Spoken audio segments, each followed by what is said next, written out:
My dog, I'm sorry. No worries. It's okay. Hello, welcome. Thanks for coming. If you're watching my channel, you probably know who this guy is, but I'm going to introduce him anyway. I got the Godless Cranium today. I'm going to ask him a few questions and get to know him a little bit better. Would you like to introduce yourself, GC? Yeah. So I'm Godless Cranium. You can call me Mike if you want, which is my real name. I run a YouTube channel. I used to run a blog before that. I also run a podcast called Heathen Hour, which is every Saturday at 8:30 Eastern time. So yeah, those are the things I do. Awesome. So were you raised in a religious household? Yeah. I mean, it wasn't like super religious. Like it wasn't like we modeled our entire lives after religion. But yeah, it was definitely a feature. Like we went to church every Sunday. My parents were heavily into the church. Like they were elders of their church. And my dad thought that, you kind of needed religion or you needed Christianity to have like a moral framework. So it was definitely a big part of my life, but it wasn't like it, they weren't like super evangelicals or anything. You know what I mean? I don't know how to explain it, but yeah, they were definitely religious, but at the same time, it wasn't like, they were beating me and being like, they weren't like flat earthers or something. They didn't take the Bible super literally all the time. And those kind of things. And what denomination was it? Presbyterian. And then later Southern Baptist. Ooh, Southern Baptist. That's it's always a fun one. I was telling you about my girlfriend before. She was a oneness Pentecostal, and they're pretty intense, I guess. If coming from a non-religious background myself, it's pretty intense. It's different, but it's not about me. So, okay. So, what started you on your road your road to anti-theism? I know you didn't start out as an anti-theist, obviously, but I mean, like, where did it start, and how did you end up where you are today? Well, I started by like, I don't know. I can't really like I've been asked this in other interviews, and I can't like pinpoint an exact time where I was like this moment I was religious and this moment like broke that religiosity. But when I was like a kid, I got kicked out of Sunday school for asking questions. My dad was a big reader, so he would give me his National Geographics, and actually until he died, he bought me like a subscription to National Geographic, and so even when I didn't live at home anymore, I would get the National Geographic. So anyway, so just a little bit of family trivia there, family history.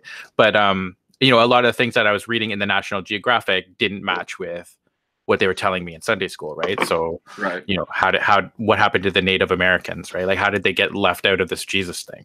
And why did animals from Australia? How did this Noah guy, pick them up in his boat, right?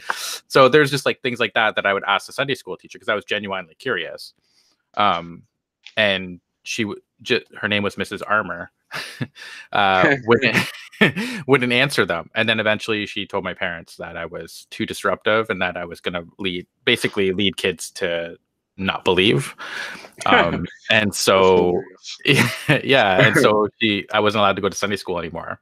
So I still went to church. And I liked church. Like, as a kid, I liked it. Like, even now if I go into a church, the smell of like the pine seats and stuff brings back, like my childhood. And I used to go with my grandmother, and she would always buy us lifesavers, and it was like, like a fun time for us. So, so it wasn't like a really super bad experience. It was just, that's probably what started the slide towards, at the time I didn't realize it, but obviously that kind of stuck with me. And then later, probably, as a teenager, I started to like, I've always loved reading. So it just became more and more harder and harder, harder and harder to keep, to keep believing in the stuff that it was being taught at, church and stuff. And then there was like a time where I remember I'd gone through a pretty tough breakup, and I remember walking, and I didn't actually call myself a Christian anymore. I probably didn't believe at all, but I remember walking like down the street and just feeling really crappy and just stopping in at a church. Like I just happened to be walking by a church and I stopped in and sat in the pew, and it made me feel a little better. And then I just, went on my way. But it was probably around that time that I really just kind of dumped it all. Right. And then I was kind of like in this kind of in between spot where it was more like I would call myself an agnostic. And I would see like the new atheists or whatever, like it's probably around the time of, when Dawkins and them were really just heavily talking about religion, where I started to kind of like, I would kind of defend religious people, like not, I would be like, oh, they're being too mean to them kind of thing. Right. Right. And so I still kind of held on to that, like that crap that I kind of make fun of now, like the cultural Christianity thing. I kind of like held on to like little pieces of that, I think, but overall I was no longer. And then gradually I just realized, I don't believe. I have good reasons for not believing. So I can't really call myself an agnostic anymore. Right. So now I'm an atheist. And then that morphed into like, as I started to like read about other religions and really looking hard at because religions kind of still fascinate me. Like I don't know why people believe them, besides the obvious that you're like you grew up believing it. But it baffles me as well. I ask people all the time in streams, like, because I wasn't real religious. I'm always like, why? I mean, like, what is it about religion? I mean, like, what? I just don't. It baffles me. It really does. Well, I'm also like big into like fantasy, and this is gonna sound weird. I'm not trying to be, if there's like religious people listening to this, I'm not trying to be rude, but I like fantasy, and religion is a lot like fantasy. Like there's like almost like wizards in it. There's like gods, like D&D gods. I like too, right? Like I like polytheism for the same reason, because it's got like the same, like the kind of gods you would find in like D&D and stuff, right? And there's like magic, and there's like I like that kind of like thing. So that's part of it, but part of it's also about what, like, I'm just curious about, like, I've already figured out why I believed in it. But I wonder why, like, I guess what really interests me too is like is when atheists turn into like religious people, like what changed you? And then they never really have a good answer. It's like, oh, it's just a feeling. And it's just weird to me, right? Like, it's just like, oh. It's baffling. It really is. And it's not that weird about the fantasy thing, because I'm a kind of a fantasy nut myself. I've always been drawn to that sort of thing myself. So, have your views ever had any negative effects on your life in any way? I mean, since you became an anti-theist, has it affected your life negatively in any way? I don't think so. I mean, it would depend on like what you call negative. Like I've had like run-ins with people that want to preach to me or whatever. I guess you could call that like negative in some way. Some people might, but I don't find that negative. But like I've had like, the people that come to my door, I'll like invite them in. Like I'm like one of those that'll be like, hey, yeah, have you heard the word of Jesus? No, I haven't. Come on in. Right. And yeah, and be trapped. Yeah. Yeah, and it's fun. I don't mind it. And same with I don't know, like I've had run-ins with my like parts of my family that are still very religious. I was going down that road mostly. Like, yeah. I mean, has it affected your family life negatively in any way? I should have. Not really. Like I remember, like my uncle, who's very religious, set that up. We were at a party, like a family party, a family gathering. Yeah. And he was drinking, and he said something like, I can prove Jesus was the Son of God or something like that. And I was like, oh, really?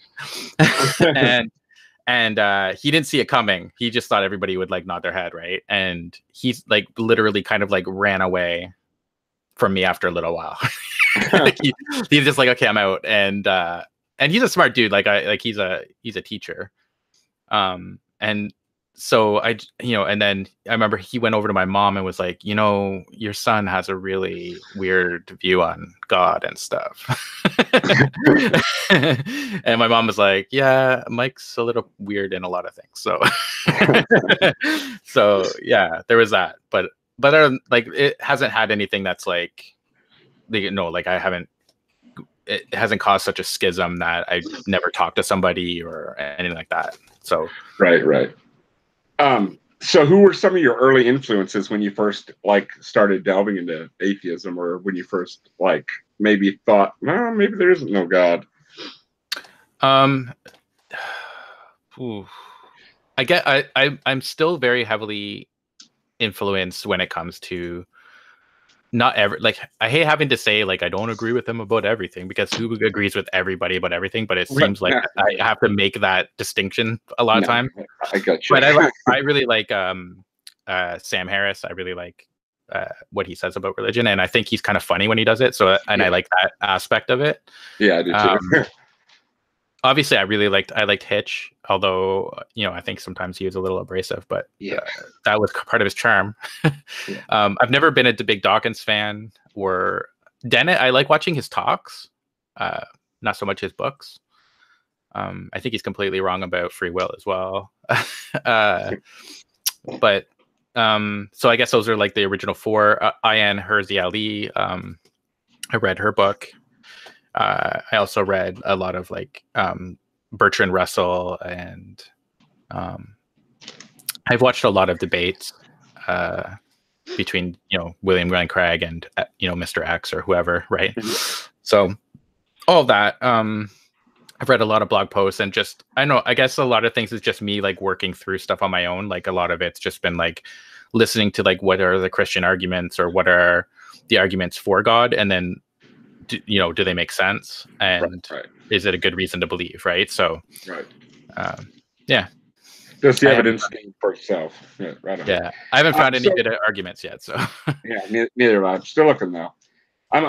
So what made you start a YouTube channel? Well, I wrote a blog by the same name as my YouTube channel, and I really like writing. But I also wanted to like learn how to make videos. So I wanted to learn how to use editing software and stuff. And I had no experience at all doing any of that stuff. So it was just kind of like something fun to do. I didn't think like I would get any subscribers, but I was just like, hey, this is kind of neat to kind of teach myself how to do this on my spare time. So I just watched a ton of tutorials and all that kind of stuff, and tutorials on like YouTube and how YouTube works and all that kind of stuff. And I guess it's just kind of like I guess this is kind of like my blog, but in video format, right? In real life. In real life. And I thought it would be fun, and it has been fun. It's been a lot of fun. So, and I've met a lot of like cool people. Well, that kind of leads to my next question then. So what are some of the things you enjoy most about having your YouTube channel? I really like reading comments. I know that a lot of people say that YouTube comments are cancer, but I like them. I like reading them. I even like reading the ones that are like very critical of me, or even just making fun of me. Like they make me laugh. I actually tweet them out a lot of times. I like that part. I like meeting a lot of other YouTube voices. I really liked like when I first started out, like when I had 10,000 subscribers or whatever, I would get smaller channels and promote them, and I've really enjoyed watching a couple of those channels really blow up. So that's been a great experience. So yeah, I guess all of it. I there's nothing really about YouTube that I don't like. The only thing I don't like is that it takes up a lot of my time. It does. And part of it is I wish I had more time to do that, but obviously I work full time, and I can't keep up to say genetically modified skeptic, because I just don't have the same kind of time he does, right? Because he's doing it full time now, which is great. I love that he's doing it full time and everything. I'm not no hate there or anything, but I just don't have that, right? Like I just don't have that time. Well, I feel guilty sometimes that I don't have enough time to watch all the videos I really want to watch. I mean, there's not enough time in the day. Yeah, I watch a lot of videos, so I imagine you did. So what was your purpose when you started your YouTube channel, and has it changed since you started? I mean, from the beginning till now? No, it hasn't changed. So when the same purpose was through my blog. So I think the main reason why I started my blog is I wanted to start a dialogue with religious people.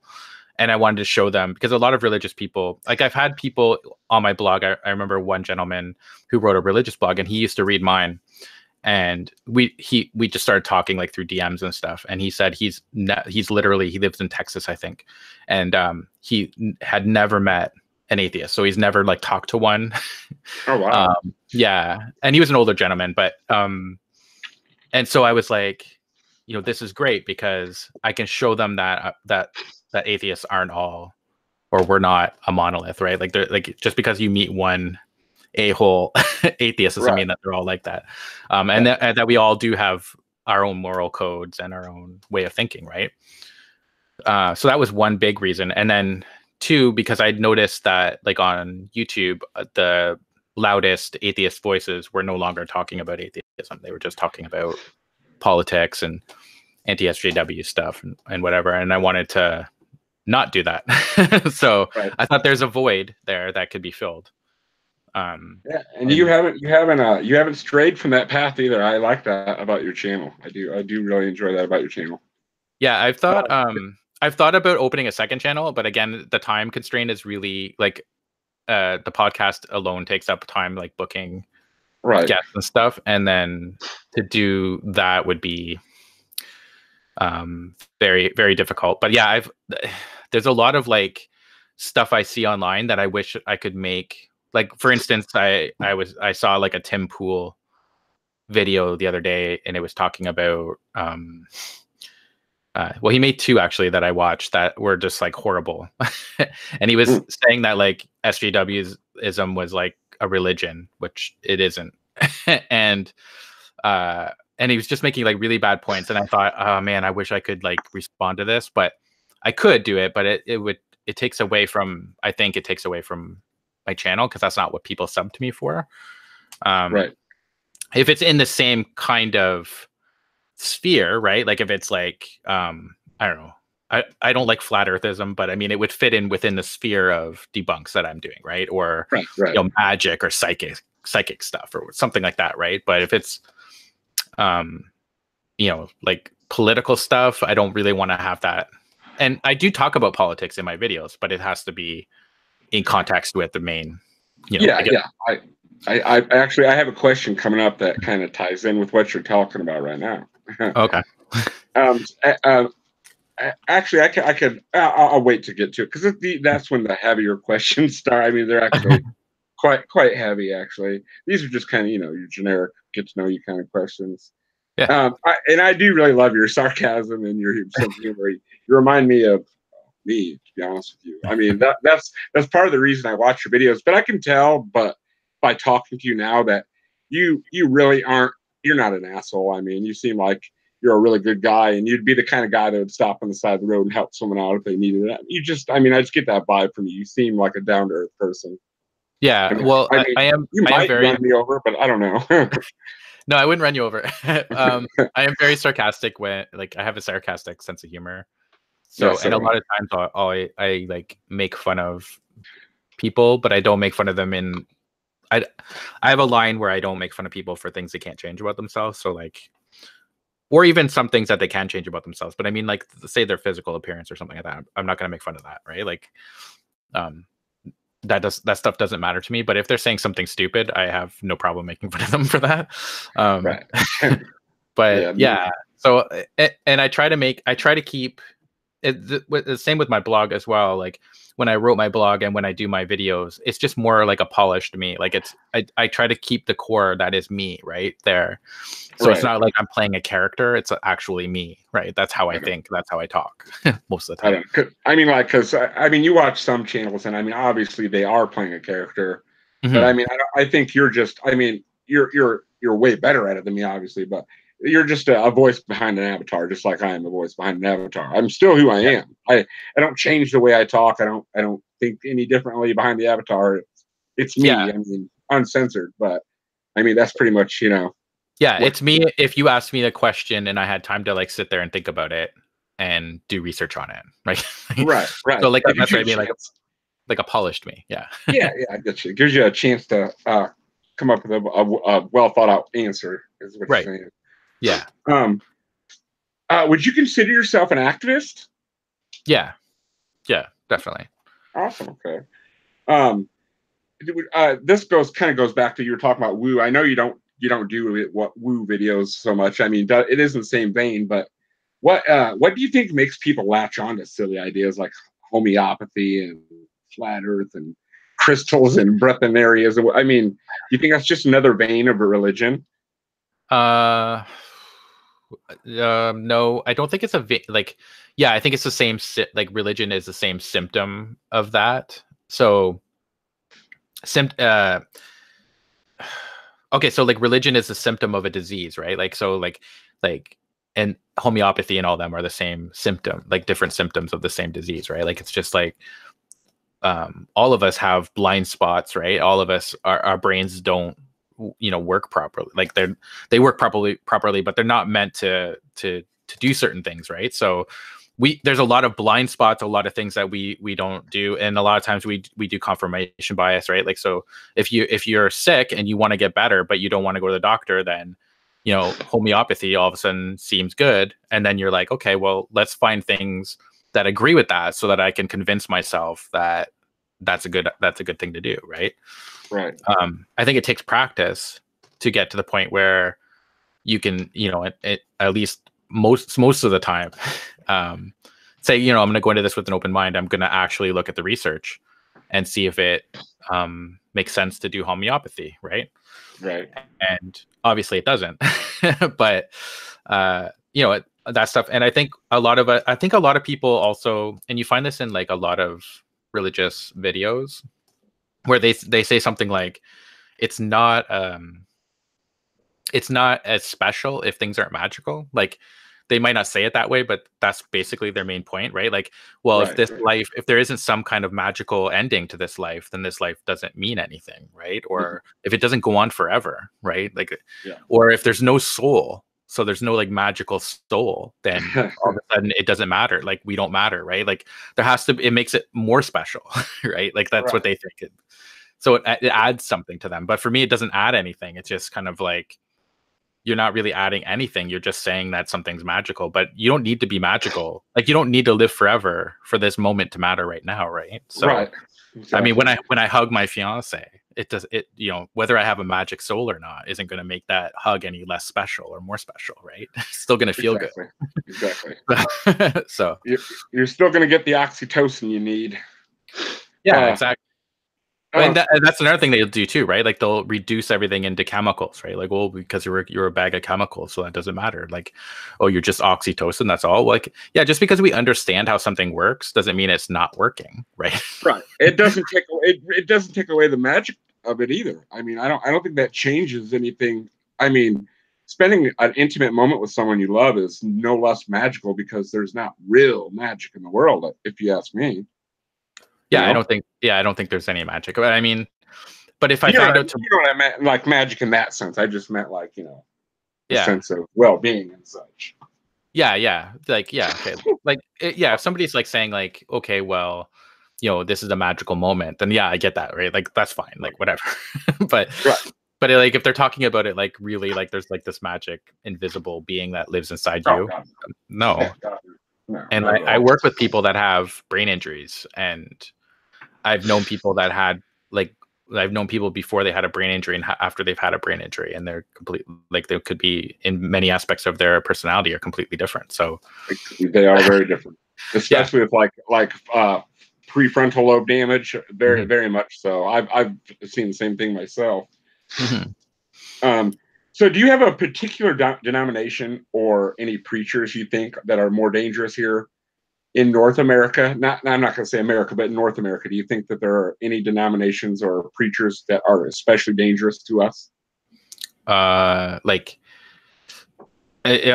you saying like if like a particular person that I think is more dangerous because they spread religion?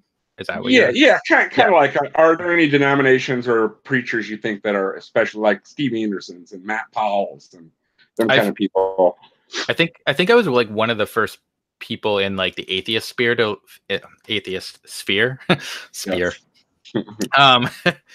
like start calling attention to Jordan Peterson, because I think he's far more dangerous than, say, William Lane Craig, because William Lane Craig it really has nothing new, right? And Jordan Peterson very much does. And he's not even really preaching that we should believe in, like, I've never heard him say that he believes in a risen Christ, so I don't actually know. He might have said so. I don't know that. I just missed it somehow. But like, he doesn't really like talk about like the magical parts. He just kind of like he preaches a message that even atheists can latch onto, because they're like, oh yeah, we need this Christianity thing to make, you know, our society work perfect or better, right? And I think that's way more dangerous, right? Like, I agree. I agree. Because it appeals to way more people, or it can appeal to more people. William Lane Craig's message is only going to appeal to either somebody that's a Christian already, or is, you know, on the edge, right? But Jordan Peterson's can appeal to anybody, like, unless you're like me, like an anti-theist, or somebody that's like not down with that at all, right? Or can't see through his polished shit. That's all he's doing, is polishing a turd, essentially. Yeah, exactly. So yeah. And it's very hard to convince people, like even atheists. Like, I've run into them a lot on Twitter, where they're like very much into like, hey, you know, don't be mean to Christians. We need them. They're, you don't want Islam here, so we should support Christianity. Those kinds of people, right? Like, and it's like, ugh. I was just going to ask you. The next question was: what are some arguments that theists use that just drive you bonkers? I don't know. I don't really. There's not really any. I guess any of them that are kind of like, if they're saying like, well, atheists have, I guess atheists have no moral foundation, is annoying, because atheism isn't a moral like, it isn't moral code. Right. So they're like saying, basically, I don't know, like, what's a good example, but I mean, if you're like saying, say I collect I collect silver spoons, right? Like, well, silver spoons don't give you a moral code, so, you know, you have no reason to be good to somebody else, right? You're like, well, whatever, like, it's not meant to. Atheism isn't meant to give you a moral code. You have to do that. It's another philosophy that you need to, like, you could look up Stoicism, or you could look up secular humanism, or Buddhism, or, you know, there's like lots of different atheism friendly, you know, religions or philosophies, whatever you want to call them, that will help you do that, right? So along with, you know, your natural things like empathy and all that kind of stuff, right? So I mean, that's kind of annoying, because they're basically saying you have no reason to be a good person, even though you are. And then a lot of them will go, oh yeah, but we know that atheists are good people, but you're saying that we don't have any reason to be good. So how did we get there? How did we turn in? Well, you're just leeching off Christianity. Like, that's fucking bonkers. That reminds me of your the Christian would be a gangster if he wasn't a Christian video. Yeah, kind of reminds me of that video. The guy was a little... But a lot of the like regular, like, I don't know, like the problem of evil, all that kind of stuff, none of them really kind of piss me off. It's just kind of like, I've already kind of worked out what I think about those things, so I can repeat it to you. But well, no, I didn't really piss you off. I meant, like, what are the ones that are like, just like, oh my God, come on, don't you? That's stupid. Don't even use that argument. You know, that kind of argument. Well, there's lots of those. Like, I mean, like, like 500 people witnessed this. Okay, well, that's what it says in the book, that 500 people witnessed it, but that doesn't mean that 500 people actually witnessed it, right? Like, if I wrote in this piece of paper right here, 500 people saw me jump into the air and fly like Superman. And then, you know, 100 years from now, somebody read that and was like, oh, look at Mike jumped into the air like Superman. You're like, why? Well, look, 500 people witnessed it. It says right here. Right? Right. But they don't look at it that way, though. Okay. Now, do you think that Europe and the other nations, I mean, besides North America, do you think they face different problems than we do when it comes to religion? Well, they have a lot more Islam where they are. So I guess so. Yeah, I guess so. Like, I mean, I don't know. I tend to not really talk a lot about Europe, because I don't like. No, like, there's a lot of the I don't know for sure. Like, I can kind of tell what's going on here, but if it's in, like, you know, I don't know, Finland, I I've never been to Finland. I don't know anything about Finland really, besides what I read in the newspaper. Yeah, it's cold. Well, Canada's cold, right? And a lot of times you see like, you know, the right wing reactionaries, right? Like they'll be like, oh, they're being taken over by Islam, right? And then you'll talk to somebody from Finland, and they'll be like, no, that's not. What are you talking about, man? You know, so so it's hard to tell which is, you know, right. You know, obviously, yeah, it is hard to tell. I mean, because the media makes it out to say like there's not a problem, or you know that they're running everywhere, and then I mean, I don't know. I mean, like that kind of takes me back to your Craig Reed video. You know, when you were talking about how the most secular countries are have the highest GDP, and I was wondering, do you think that like hyper religious immigration would have an effect on the economy or the nations in any way? Well, if they are having an influx of hyper-religious people? That's hard to tell, because I mean, like, America's obviously got a high GDP and they're very religious. So I think it's just I don't think that religion is the thing that causes less GDP. I think that the better your standard of living, the less need you have for religion, or the less want that you have for religion, right? So it makes sense that the most wealthy countries have the highest standards of living, therefore, and the most freedom, right? Personal freedom. So they're not going to need religion as much. Whereas if you're, you know, starving to death, then you have to latch on to something. You're gonna latch on to religion, right? Right. So I think that's the case.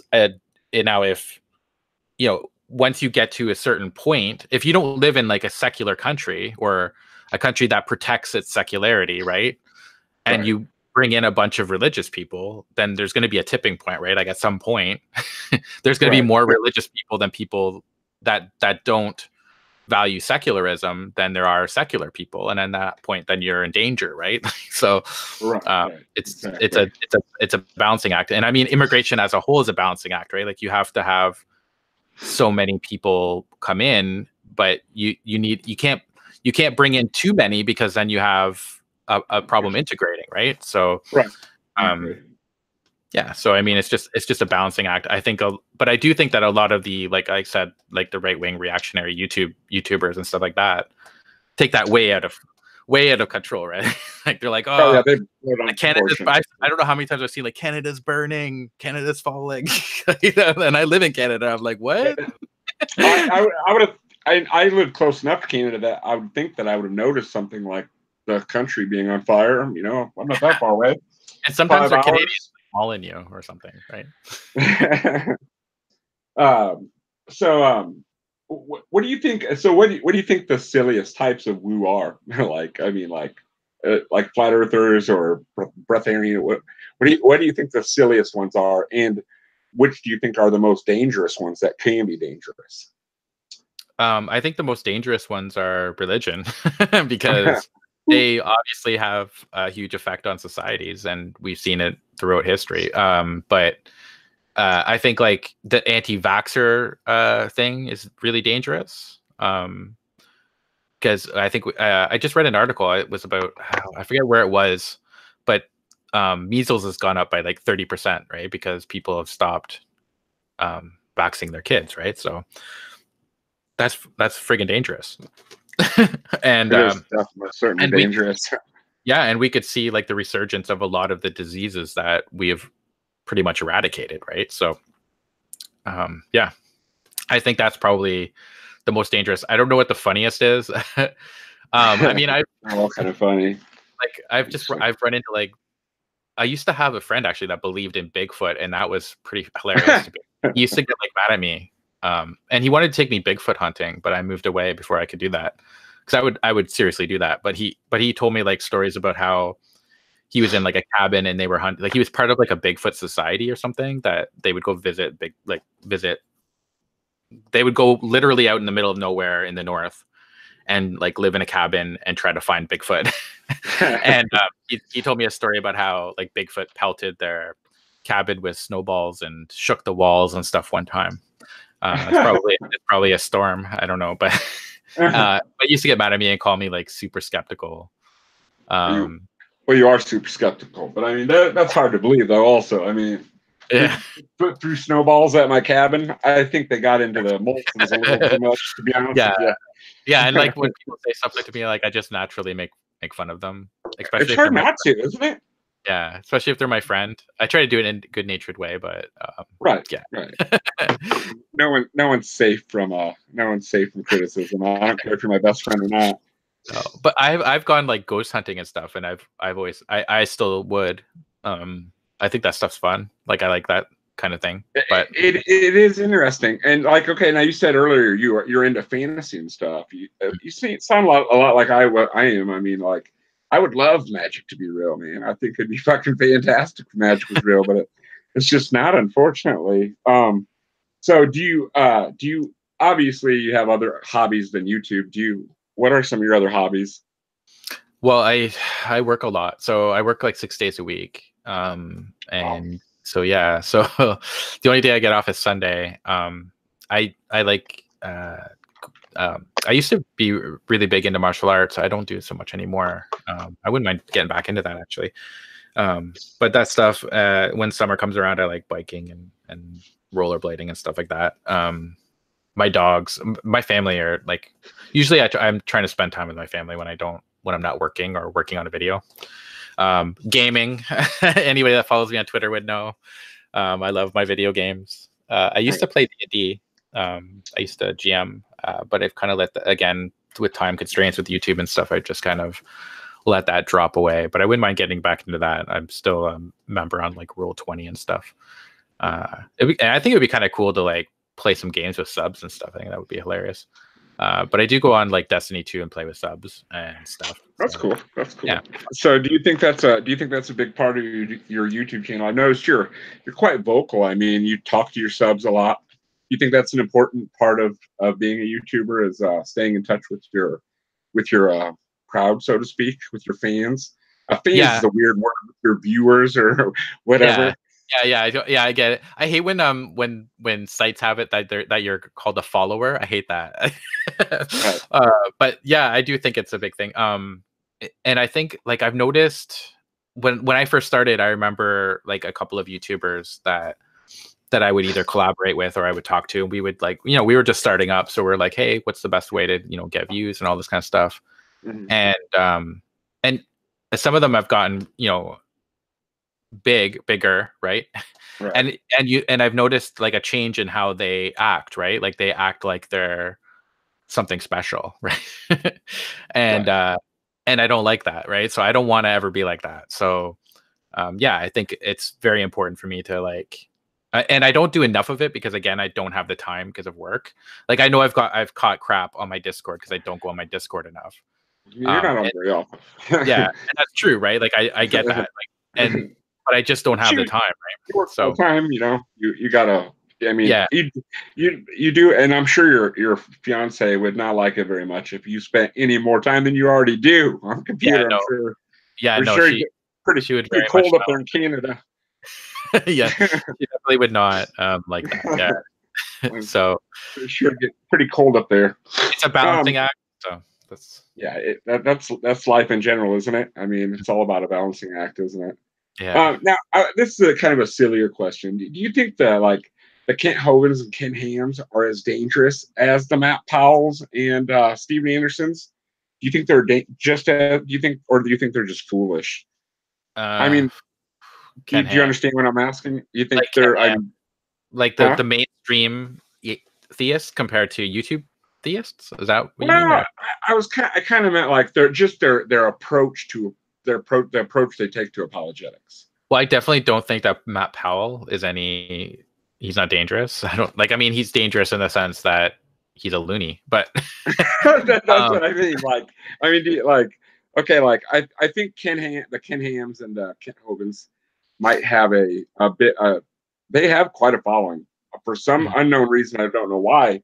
And Steve Anderson has a way bigger following than he needs to have, and that definitely is a following. That isn't just them aren't just viewers. Them people follow him. I mean, they like. So what I'm asking, I mean, Kent Hogan's just kind of a goofy bastard. He said the same thing for the last 20 years, over and over and over again. Yeah. He's never said nothing new. Not a single sentence has been new. Yeah. Well, I think that if there's anybody that's actually looking for an answer, all they have to do is like watch like Hovind when he's talking to somebody that's pushing back, right? Like when he's doing his talks on his own, that's one thing. But if you're like watching Hovind take on say R and Ra, Yeah. it becomes very apparent that Hovind's getting his ass kicked, right? Oh, very, very. I mean, did you see him? Did you see him with when him and RJ Downer did the debate? I did not know. It was a little bit.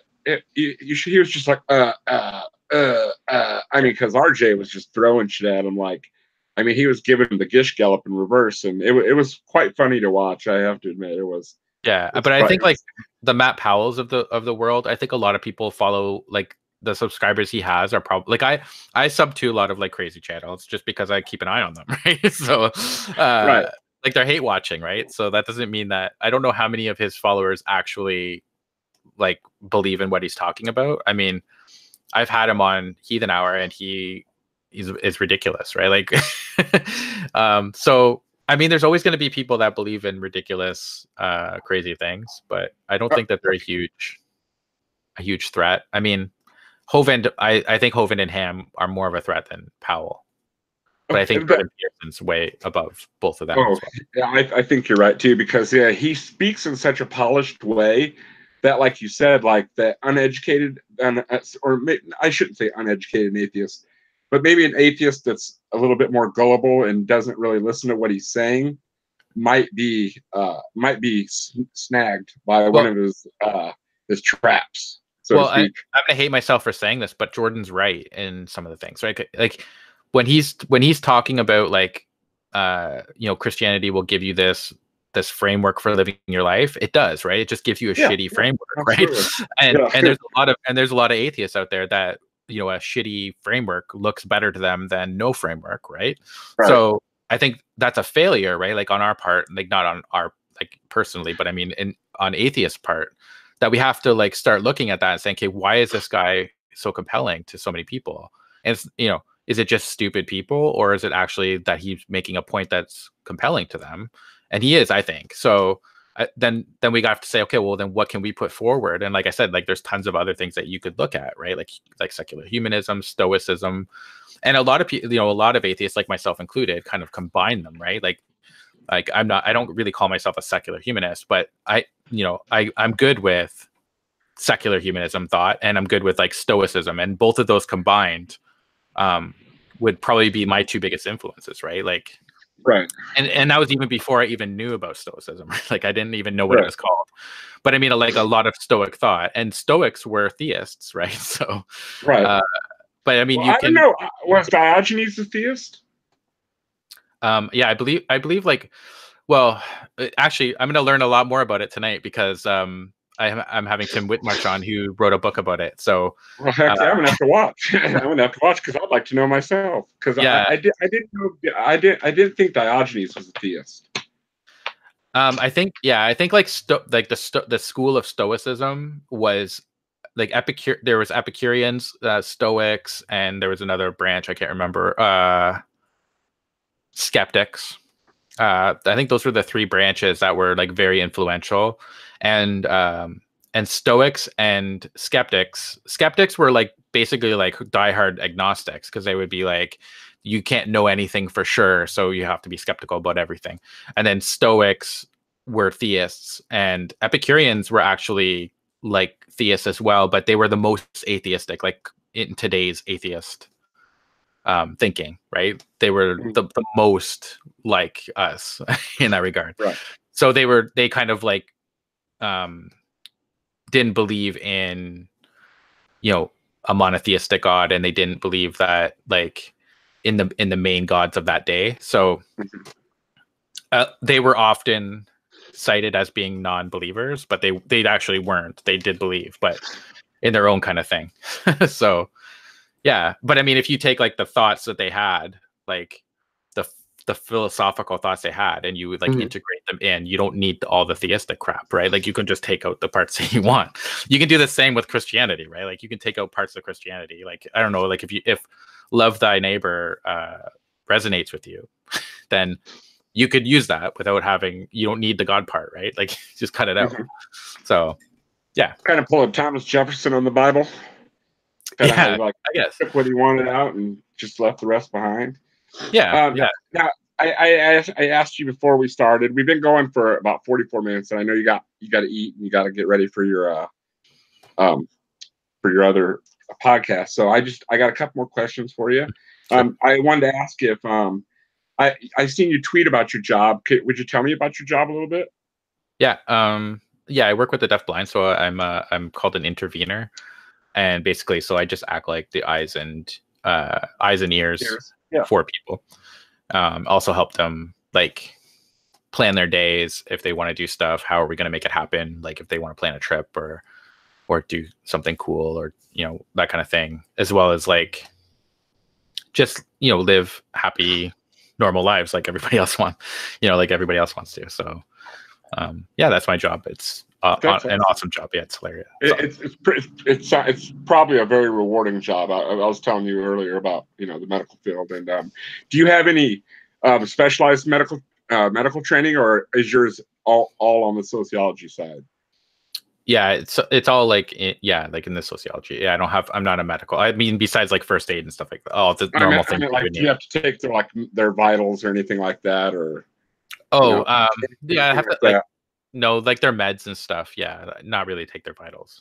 Okay, that's kind of what I was getting at. How did you get into that kind of work?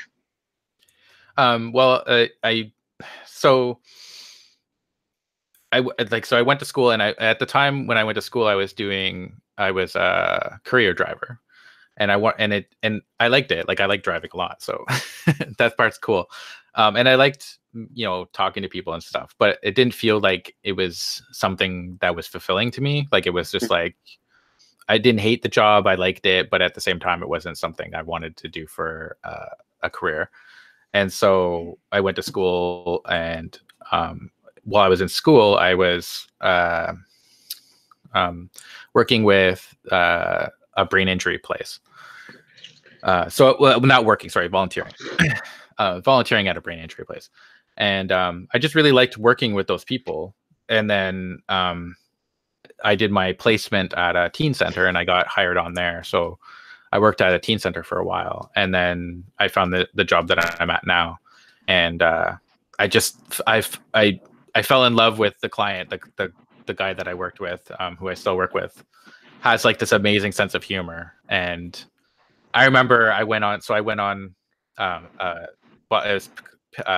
a bus service for people that have special needs, and so he was sitting behind me in his wheelchair, and so I couldn't see him, and the bus is really loud, and he kept asking me questions, and then he said, "What's the bus driver's name?"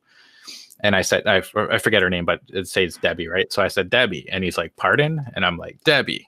And he kept asking me, right? And after probably like 2 or 3 minutes, I like turned around in my seat and gave him an WTF face, right? Like I've said it to you like 1,000 times, right? And he was just killing himself laughing, like he was in stitches. So he was just messing with you the whole time. Yeah, he was just messing with me the entire time, and I was like, "Oh my god, this guy's the best!" Yeah, so that's great. That's the hardest part about doing that kind of work for me was getting attached to people and then having to say goodbye to them. That was hard. I mean, well, yours are deafblind, so not all of yours are older, right? Some of them may be younger. Yeah. And have you ever had have your beliefs ever came up with a client in any way? I mean, I'm sure you don't delve too much into the philosophical with them, but I mean, obviously you have to talk to them. Well, with them, no. So. His family is very religious, Catholic, and so it doesn't really come up. Like I think the mom knows that I'm not religious at all, because I'll say his prayers with him when I take him to bed and stuff, and she'll say to me like, you don't have to do that, that's fine, right? If it makes you uncomfortable, you don't have to. So I think she knows, right? But I've never that's really cool of them, actually. Yeah, so I'll do that. I go to church with him on Tuesdays, So there's that. But other than that, no, not really. I mean, that it's not. I think of it as it's it's my profession, and that's not my job. Isn't to like tell him not to believe. I know. God, right? I just was wondering if it ever came up with any of your patients or clients saying, like, just in conversation, I mean, in everyday conversation. Oh no, not in everyday conversation. No, definitely not. Yeah, I mean, I know you're not going to go and try to indoctrinate your clients into our little cult here. I'm just joking. Atheism is not a religion. I was just trying to be funny. So are you involved in any charities in at all? Well, yeah, like I do like some charity work as well. Like it's like soup kitchens and stuff like that. Yeah. That's but excellent.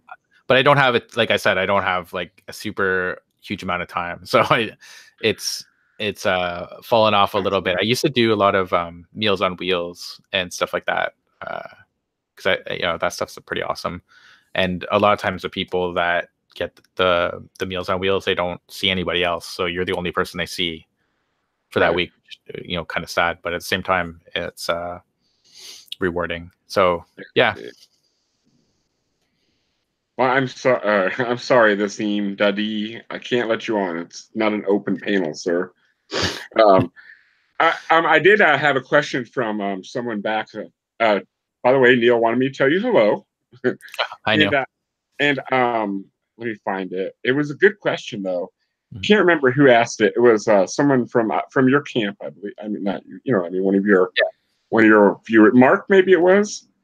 I believe it was Mark, and he asked, does not hiding behind the avatar, but being behind the avatar, the voice behind the avatar, give you a chance to be more honest? Are you able to be more open? No. I don't do it for that reason. I do it because probably when I first began, it was because I don't like my picture being taken or anything like that. So I have very few pictures of me. My family gets mad at me. And it would take me forever. I remember like the first time I tried to do it on camera, like one of my, like probably my first video. And I would watch it back, and it like was like 15 seconds of video, and I did it over and over and over again. So imagine doing a 10-minute video. It would take me forever. Right. And so I was like, this is not worth it. So that's the main reason. And also because of my job, right? Like I didn't want it getting back to my work, what I'm doing. Right. So those were the two main reasons why I went with an avatar. Plus I can do things with the avatar that I can't do with my face, right? Like I can make funny avatars or funny backgrounds and stuff like that, or stuff. That's part of the appeal of your channel is you're like your little, like, one day he'll be like wearing like a dungeon master's hood, and one day he'll be like a demon or something. I enjoy that. I think it's great. And I mean, but do you think being behind an avatar gives you any freedom at least? No, because like I said, I try to like only be like me anyway. So yeah, that's true. That's just the thing. And I think like for me, that's important because I don't want to be dishonest, right? So if I'm playing a character or something, I to me it's like a dishonesty. I'm not saying that people that play characters are being dishonest. They're playing characters, obviously. Right. But for me, I didn't want my channel to be about a character. I wanted it to be about my thoughts and my opinions and how I feel, right? So I wanted that all to be there, right? And I wanted to be like, it's very easy to make videos with like no humor because you're like focused on making your point, right? But that again wouldn't be me, right? Like it would like anybody that talks to me in real life would, once I get to know them, would realize that like I make smart ass comments a lot, I make sarcastic comments a lot, and so like I want that to reflect in the video, right? That's just who I am, kind of thing. So I think that part's important, and I think it's important to the viewers, right? Because I want them to like make a personal connection with me, because I don't share a lot of my I don't share what I do for a living and all that kind of stuff very much, right? Like I don't share that stuff. Whereas like somebody like Genetically Modified Skeptic has told like life stories, like stuff that he's gone through in life, right? Like I don't tend to do that. So this is the way that I. I think having an avatar allows you to be more, or to be more yourself, actually, because then I'm not trying to. Well, I'm not the greatest looking guy in the world anyway, but I mean, I'm not going to entice anybody in with my looks. You know, I mean, I want what I have to say. I want my words to stand alone. I don't think I need anything more than that. Yeah, I shouldn't need anything more than that anyway. That's definitely like I would say that would be my third reason why, is because I didn't want anything else to be a factor. Like I didn't want looks to be a factor. I didn't want my age to be a factor. And I resist when people ask me, like, how old are you? Because to me it doesn't matter, right? Like it shouldn't matter what age you are. Right. If you're making sense, you're making sense, right? That's the part that should matter. So none of that stuff. Like when I watch a video, I don't go, oh, that guy is a little bit too thin, right? Right.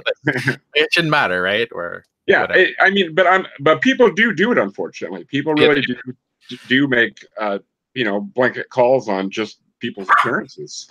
Yeah, and a lot of people do it subconsciously, right? Like sometimes they'll make judgments and then they don't know that they're making the judgment, right? Like it's the way they hear the message, right? So that's a really good point that you made. That's another reason why I decided to go with the avatar. And I see it a lot with like Rachel Oates and Zoe Does Life. Yeah, because they get a lot of shit for their videos because they're prettier girls. So people want to, they think they can push them around, or they think that they're trying to just get by on their looks alone. When I mean they do have good ideas. I mean, I don't agree with everything like you said before. You can't agree with everybody on everything. But I couldn't imagine having to deal with that kind of drama on my side. It's just ridiculous, the kind of comments I get. And you get those same comments with guys as well, right? They're just slightly different. Right. But like I get enough bad comments as it is. So yeah, but with your sense of humor, you're probably like me. You'd probably laugh at your comments more than they would make you angry. Yeah, the only thing that kind of makes me angry is when people call in to question my integrity. For instance, I had on one of my intros, I did it was a sign language intro, and obviously I work with the deafblind, so I want to promote sign language, right? Right. And somebody asked did you steal that intro from another creator, right? And the other creator, it wasn't their video, they might have used the same, I don't know, I didn't see the video, so maybe they used the same clip that I did. But I was like, it's not even their video. The video is just in the description box. Just read the description box to see it, right? And and then they were like, oh, well, and I said I work with a deafblind, so I want to promote sign language. And they were like, well, even if that's true, what do you mean, even if that's true? It is true. Yeah. So those ones bother me more than I don't know, something. I don't know. I usually find comments funny. You're right. If they're angry or whatever. Right. Well, we've been going almost an hour now, and I do want you to get some food in your belly and get to talk to your fiance before you have to hop on your podcast. So I'd like to thank you very, very much for coming. I'm sorry took so long for us to actually get together, but I'm glad it did. I've had a wonderful conversation with you. I hope I didn't bore you too much. I hope you did not. No, it was great. Questions were all right. Thank you for having me. Oh, anytime, man. Like I said, if you'd ever like to come on the coffee stream and we just pretty much sit around and bullshit. It's really laid back. Sometimes gets a little off topic, but you'll have that in a stream with 6 different people all typing in. So maybe one time I'll be able to get that done. Sound like I'm pussy whip, but on Sundays, because it's the only day I have off. I get you. Me and my fiance, we have a deal that I have to ask her before, or she has to ask me if we're going to do something that's not me and her. That sounds like a healthy relationship. What's wrong with you, weirdo? Weirdo. Yeah, good. But thank you so much for coming on. And like I said, if you're ever free on a Sunday, man, I would love to have you come on and just bullshit with us. Yeah, that'd be awesome. For sure. And thank you for hanging in. I didn't really read the chat very much, but thanks for joining us as well. All right. Well, everybody, good night. Cheers. Oh, and if you're not subbed to GC, then do it. What's wrong with you? Yeah, you definitely should be. All right. Bye-bye. Bye.